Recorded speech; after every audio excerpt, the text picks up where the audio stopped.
ಪ್ರೇಕ್ಷಕರೇ ಪ್ರಣಾಮಗಳು. ವೀಕ್ಷಕರೇ, ಈಕೆ ನಮ್ಮ ನಿರ್ಮಲಾ ಸೀತಾರಾಮನ್ ಅವರಲ್ವೇ? ಹೌದು, ಅದೇ ದೇಶದ ಅರ್ಥ ಸಚಿವರಾಗಿ ಸತತ 8ನೇ ಬಜೆಟ್ ಕೊಟ್ಟಿದ್ದಾರಲ್ಲ, ಮೋದಿ ಕೋರ್ ಟೀಮ್ ಮೆಂಬರ್. ಇವರು ಹಿಂಗ್ಯಾಕೆ ಮೆಟ್ರೋ ಟ್ರೈನ್ ಹತ್ತಿ ಪಯಣಿಸ್ತಾ ಇದ್ದಾರೆ?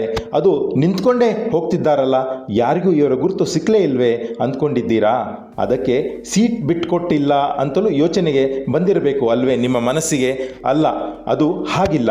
ನಿರ್ಮಲಾ ಮೇಡಮ್ ಇದ್ದಾರಲ್ಲ, ಇವರು ಪ್ರಭಾವ ಬಳಸಿ ಹೈಫೈ ಸ್ಟೈಲ್ ಮಾಡುವ ನಮ್ಮ ಇತರೆ ಹೈಬ್ರಿಡ್ ರಾಜಕಾರಣಿಗಳಂತೆ ಇಲ್ಲ.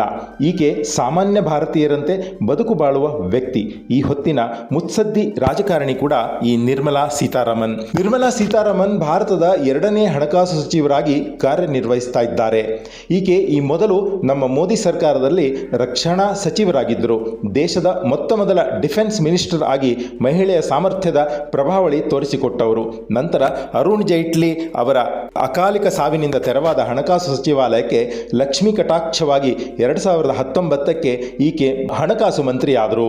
ನಿರ್ಮಲಾ ಅವರಿಗೆ ವಿದೇಶದಲ್ಲಿ ಹಣಕಾಸು ವ್ಯವಹಾರದ ಕೆಲಸ ಮಾಡಿದ ಅನುಭವ ಕೂಡ ಇದೆ. ಇವರು ಬ್ರಿಟನ್ನಿನ ಕಂಪನಿಯೊಂದರಲ್ಲಿ ಆರ್ಥಿಕ ಸಲಹೆಗಾರರಾಗಿ ಕೆಲಸ ನಿರ್ವಹಿಸಿ ಭಾರತೀಯ ಸ್ತ್ರೀ ಶಕ್ತಿಯನ್ನು ಜಗತ್ತಿಗೆ ತೋರಿಸಿಕೊಟ್ಟವರು. ಇವರ ಈ ಅದ್ಭುತ ಜ್ಞಾನ ಇವರನ್ನು ಜಗತ್ತಿನ ಪ್ರಭಾವಳಿ ಮಹಿಳೆಯರ ಸಾಲಿಗೆ ತಂದು ಕೊಳ್ಳಿರಿಸಿದೆ. ಲಂಡನ್ ಮಾಧ್ಯಮ ಫೋರ್ಬ್ಸ್ ಪತ್ರಿಕೆ 2020ರಲ್ಲೇ ನಿರ್ಮಲಾ ಸೀತಾರಾಮನ್ ಅವರು ಇಂಟರ್ನ್ಯಾಷನಲ್ ವಿಮೆನ್ ಎಂಬ ಹೆಗ್ಗಳಿಕೆಯ ಸಾಲುಗಳನ್ನು ಪ್ರಕಟಿಸಿ ಜಾಗತಿಕ ವೇದಿಕೆಯಲ್ಲಿ ಭಾರತದ ಮಹಿಳೆ ಪ್ರಖರಿಸುವಂತೆ ಮಾಡಿತು ಈ ಪತ್ರಿಕೆ. ನಿರ್ಮಲಾ ತನಗೆ ಮೆಟ್ರೋ ಟ್ರೈನ್ ಒಳಗೆ ಸೀಟ್ ಕೊಡಲಿಲ್ಲ ಅಂತ ಬೇಸರಗೊಂಡು ಇಡೀ ರೈಲ್ವೆ ನೌಕರರಿಗೆ ಮತ್ತು ಜನಸಾಮಾನ್ಯರಿಗೆ ಯಾವುದೋ ಒಂದು ಟ್ಯಾಕ್ಸ್ ರೂಪದ ಹೊರೆ ತಂದಿಡಬಹುದು. ಅದಲ್ಲ ವಿಷಯ. ವೀಕ್ಷಕರೇ, ಖುದ್ದು ನಿರ್ಮಲಾ ಸೀತಾರಾಮನ್ ಮೇಡಮ್ ತಾನು ಸಾಮಾನ್ಯರಲ್ಲಿ ಸಾಮಾನ್ಯಳಾಗಿ ಬದುಕಲು ಬಯಸುವ ರಾಜಕಾರಣಿ. ಅದಕ್ಕೆ ನಿರ್ಮಲಾ ನೀವು ನಾವು ಅಥವಾ ಇತರರಂತೆ ಸಮೂಹ ಸಾರಿಗೆ ಮೆಟ್ರೋ ರೈಲಲ್ಲಿ ನಿಂತೇ ಪಯಣ ಮಾಡ್ತಾ ಇದ್ದಾರೆ. ಇದಲ್ವೇ ಪ್ರಬುದ್ಧ ಹಾಗೂ ಮತ್ಸದ್ದಿ ರಾಜಕೀಯ ಮಾಡುವ ರಾಜಕಾರಣದ ಕ್ರಮ?